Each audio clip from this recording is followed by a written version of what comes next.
Welcome back once more. This is Sunday edition here on KTN News. Let's now take a look at what's been happening on the campaign trail by all sides. 36 days again to the general election on the 8th of August.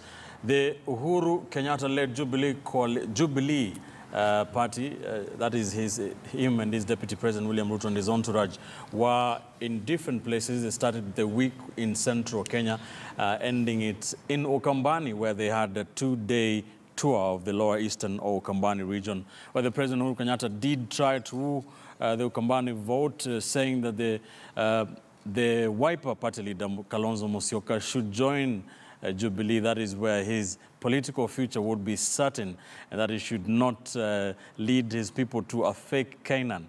Let's listen into what was said there. Tulikupigia kura 1400 peke yake. Saa hii, Your Excellency, angalia kikapu ya Kitui South. Tutakuwa tumejaza kura ndani. Sisi kama Wakamba tumerefuka na sasa tunataka na tushaanza kunegotiate. Tunajua kuna nafasi za Wakamba, tena najua mumetoekea. Ila hawezi shinda Uhuru Kenyatta. Kwa hivyo mimi natuma salamu kwa ndugu yangu Kalonzo. Tunajua anaenda kuanguka, lakini sisi tumempangia kazi, tutampa kazi. All right, some impressive crowds. I don't know whether manufactured or real. Mutinda, do you think you're having some inroads in Ukambani? Yes, or people just wanted to come and see the president? No. I think we're having some inroads, and you know, it's good to. I always want to give a reason why I think what I think. You know, in the last election, in Kitui County, TNA by then, although I have to also point out that Ngilu by then was among the principals of the three Kamba counties. Kitui had the highest number of votes that went to Jubilee, 43,000. And that was actually almost 10% of the votes that were cast.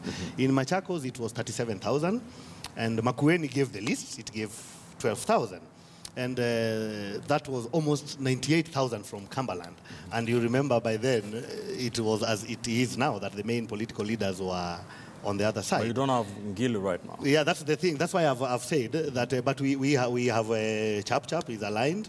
And yes, it is. And you know, that is also not a small party. And then we have the key leaders that have also defected. And then we have trouble in Wiper. You know, these are things that you can't wish away, because the statistics will tell you something. The other thing is that, you know, the Wiper wave in Cumberland is not as strong as people have been made to imagine. And again, I would want to use statistics. I think the other time I mentioned that in Machakos County, for instance, we have 8 National Assembly seats. Only 3 are from Wiper. 5 are not. And in all those 5 constituencies, there were Wiper candidates. If time would have allowed, I would have given you But the presidential vote is always constant. No, it is not. That's what I'm trying to tell you, that if the TNA could get the number of votes that almost 100,000, and we are talking of, actually it was translating to almost 7-8% what they got then, what Jubilee got then. And if you look at, like, for instance, in Makueni, all right. In Makueni, Wiper lost the gubernatorial seat, and it also lost Kibwezi West to an independent. Makueni. In your MP at home is also not Wiper, and there was a Wiper candidate that she beat. So those statistics tell you that Kambas are a bit more liberal than people think, right. And that if Jubilee can really focus on campaigning like they are doing, and if that can be sustained, I believe we'll come out with a much bigger chunk than we did in 2013. Prof, what is your take on those crowds and Jubilee's campaigns in Ukambani? It's a life-saving effort. Jubilee requires as many votes as it can scavenge from wherever it goes. The reason being that in a lot of those areas, this much talked about scorecard, all right, is very close.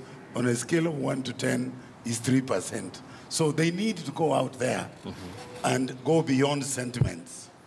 And it is true, there are troubles in Wiper right now. But the truth is, Jubilee cannot afford to stay away from NASA strongholds. All right. Because there are kuras there, and there are people there who think and are sympathetic to some aspects of Jubilee political platform. So as far as I'm concerned, what I agree with Kavemba is that the wiper wave has got many bumps in Ukambani, many bumps, but it's still the dominant wave. In other words, for me, if, for example, I live in Machakos County, if what you are getting, the impression you are getting on the street is that Wavinya Ndeti is going to sweep away Mutua. That you are getting everywhere. Whether that translates to be so, we'll wait to see. But currently, I was in Mulolongo, and I was down in Atriva. If you took those as a specimen example, the wave is completely against Mutua. All right? Now, it depends on whether it can be replicated in many other areas. It is not possible that people are going to change their mind now because Uhuru went. Because you notice quite clearly that wherever Jubilee goes, even when it has no supporters, there is a lot of branding. There are Jubilee red shirts, which means people are actively mobilized, and usually by chiefs and related people to attend those meetings. All so right. the crowds don't reflect the situation on the ground. Hesbon, what is your take on this? I think it's important to put this into perspective, that in 2013, Ngilu was in TNA, which is now Jubilee, and there is a way in which you can say that now that she's moved this side, there are few votes that Uhuru and Ruto would lose, and that is on a global scale. But if you look at it critically, there are two things about politics. It's about numbers and perception. Numbers don't come before perception. You can actually start with perception and then work on getting those numbers. And it's easy to do that. And I like the way Jubilee is going about it, because we get the perception, whether they are branded or not, whether they are facilitated or not, the fact that they attended that rally in large numbers and they are listening to Kamba leaders. You know, we looked at that clips, and it is deliberate that it's Sonko is talking and Kamba MPs. You get the impression that there are people who are persuaded to believe that Jubilee is making inroads at the perception level. But it is also important to note that at this point, we are not talking about a national leader in the stature of Ngilu. We are talking about MPs who are relatively local. So these are guys who can easily translate Also this who are perception. struggling to sell Jubilee. Yes, they are struggling to sell Jubilee. And I think Jubilee is helping them in terms of creating that national perception. You know, when people see that red turning up to listen to President Uhuru Kenyatta and Deputy President William Ruto, when they leave, that perception will remain. And therefore, it makes work easy for these other MPs who are on Jubilee ticket and are trying to sell Jubilee. And I think it is important that we understand that the moment you create that, you are providing a leeway for people to now make inroads outside the limelight of the media. And chances are they're actually doing that. Dismas, what is your take? Before we have to take a look at what's happening in NASA. Yeah, if President Kenyatta goes to Bondo, there'll be a huge crowd, as Professor has indicated, mobilized by the chiefs, or people are just excited about the presidency. They want to see, is this President Kenyatta, how does he look like? I understand NASA will be going to Central Kenya in the next few days. They'll be going to Kiambu, they'll be going to Murang'a. Believe me, there'll be a crowd. So the people will be going to see NASA in Kiambu are not necessarily voters, because the ARL Odinga is an enigma, is in town. Let's go and check him out. Now, talking about perception is very important, the way Will has indicated. But who are the Kamba solid leaders today who have moved to the Wiper tent or the NASA tent? You have Wavinya Ndeti, you have Kibwana, and then you have Ngilu. Those are the people of note, not the people, not the MPs like Mtambu you've shown on the clip who are struggling to maintain their parliamentary seats. Professor has indicated that if you're talking about Wavinya, it's already a wrap. Those are the people who will be assisting Wiper get their position. And Muthama, who has been in some sabbatical, is now back in action. And I understand he's having a meeting in Nairobi, wanting all the Kambas to vote for NASA. So those are the people that we are supposed to watch, not politicians who are standing on top of vehicles because they are hoping President Kenyatta retains a position and then they land a job at a certain parastatal. That's the number one observation from the tour in Cumberland. Then the second one is issues about corruption within the NASA framework. And I think there's a case of some jilted friendship. Because you recall from the last few days, people have been accusing Mr. Jimmy Wanjigi of supporting NASA. And I took time to understand this issue. And I know that all Kenyans I mean, the headline in the Nation was saying that that's the most feared man in Kenya. So in attempting to do research, I established that actually in the last election, Jimmy Wanjigu was a very serious asset for Jubilee. Now that he's decided to support NASA, is all of a sudden an enemy. Right. And when you do your further research, you discover that he's been accused of supporting Mr. Raila Odinga. All right. That's the only bone of contention. Speaking of NASA, we need to move on. We have only 5 minutes. The National Super Alliance, the two sides seem to be campaigning on rival territory. NASA were in Bomet, that is yesterday. Let's listen into what was said there as well.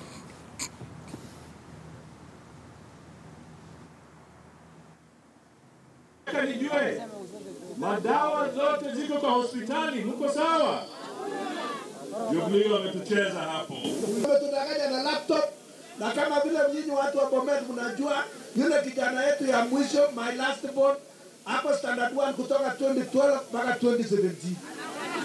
Sababu anangojea laptop. Wajue Kenya inataka mabadiliko sasa. Na kama sio sasa, ni sasa hivi. Halali msiseme Isaac amepita kama hamjampigia kura. Msiseme Raila amepita kama hamjapiga kura. All right, so the National Super Alliance Opposition Coalition, they're winding up their week in Bomet, which is considered a Jubilee stronghold. Again, very good attendance of that, those rallies there. Is that the same thing, Prof, like what was happening on the other side? Or do NASA really have serious numbers in Bomet because of Isaac Ruto? You know, where I come from, there is a saying that when a Kalenjin keeps his mouth shut, wait until he opens his mouth, because then he will know his position. Now, in this particular situation, there is a lot of NASA activity in Bomet, but I doubt if it is going to translate into votes. The reason being that there are locally cases of divided loyalties. There are people who have genuinely benefited from Jubilee. Now, you hear, for example, you look at, for example, Mheshimiwa Keter. He's a civil servant. In his blood, he's a politician. So you are not hearing him, but underneath, he's clearly pulling strings to ensure he cements his influence. He's not going to stand quietly the way he appears innocent in public at the moment and think he's not doing anything. So my take is this is similar to what is in Kitui, but also there is some significant differences. That in Kitui, Jubilee has clearly taken people who are on the wane and propped them up. Out there, the people standing up for NASA are self-made politicians.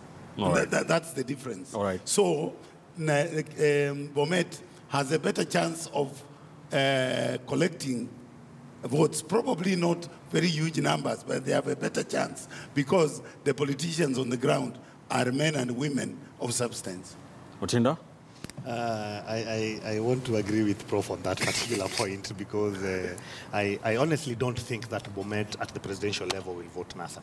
That one, I really don't think there is anything that has been done to change their mindset from what it was in 2013 at the presidential level. But I have Isaac to Ruto say has that... switched sides.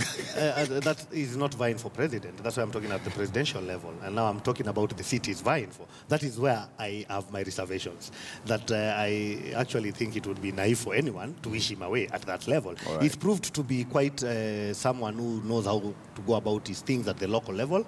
And he's one of the governors. Actually, if you remember, during the doctor strike, out of 47, his county was the only county that doctors didn't strike. That means there's something that he's been doing right, that you know doctors are not just anybody else. And for you to convince them that when their colleagues in the country are all, there must have been something that he did right. That is leadership. Right. And probably that will make it's very difficult for Joyce Laboso to just have a wave that is going to sweep Isaac Ruto away. That is at the governorship level. But at the presidential level, I'm almost certain that Jubilee will take that county. All right, we'll be here. We'll be here in 36 days' time. We'll see how that plays out. Hesbon, your parting shot. I think it's the same thing in the sense that NASA went to Bomet because they think there is some inroad, just the same way Jubilee went to Cumberland because they feel that there is some mutiny within leadership in Cumberland. The only difference, just like Prof puts it, is that for NASA, they have a politician who has some national clout. But for Jubilee, when they went to Cumberland, they had politicians who are actually at the twilight of their political careers, trying to resuscitate themselves. So to that extent, you can actually see that there is a sense in which there are more votes that NASA is likely to get out of their journey to Rift Valley and specifically Bomet compared to what Jubilee did. But that again depends on, after the rally, what exactly happens on the ground. Just like Prof says, who is working on the ground? Jubilee may not be that visible, but their cabinet secretaries might be doing wonders on the ground. Right. Dismas. If I may just add a point, that Governor Isaac Ruto is a principal in NASA. And is a self-made man. And you recall even during the time of President Moi, he was a rebel, and he's always spoken his mind. So he was hosting his peers, and he's got his own political capital, which is so different from Mr. Mutambu in Kitui. Mr. Mutambu was not hosting his peers. He was not hosting his principals. He was barely being used to, cast aspersions on the ability of Kalonzo to lead. So when you look at the political capital, there's more value for Governor Ruto. And the message Governor Ruto is telling people that you have nothing to lose if you vote for NASA, because if you vote for NASA, I'm going to be in government and I'm going to secure your selfish interests. He's actually giving them two choices. He's telling them you've got the opportunity to vote for Jubilee or you vote for NASA. But if you vote for NASA, I'll be in government and I'll be able to deliver a cake. All right. Thank you, gentlemen. That is where we leave it on this week's show, Sunday edition. Of course, there's a lot to talk about, a lot happening in the launch of the manifestos, and of course, political leaders campaigning on the campaign trail. Thank you so much. Dismas Mokua, political risk analyst, political analyst, Hesbon Owila, Jubilee Party strategist, Mutinda Kavemba, and a governance expert, Professor Eri Tumbo. We're glad you're back. I hope you stay around. All right. That is where we leave it. Many thanks for joining us. Be sure to join us every Sunday morning, as always, here on KTN News, as we try and break down the numbers, break down the rhetoric on the campaign trail as we head to this year's general election. Today, 36 days to the D-Day, where Kenyans will go to the ballot. A lot happening. We shall be here every Sunday from 10 a.m. to 12 noon to put all this into perspective for you. I'm Ben Kitili. Thanks for watching.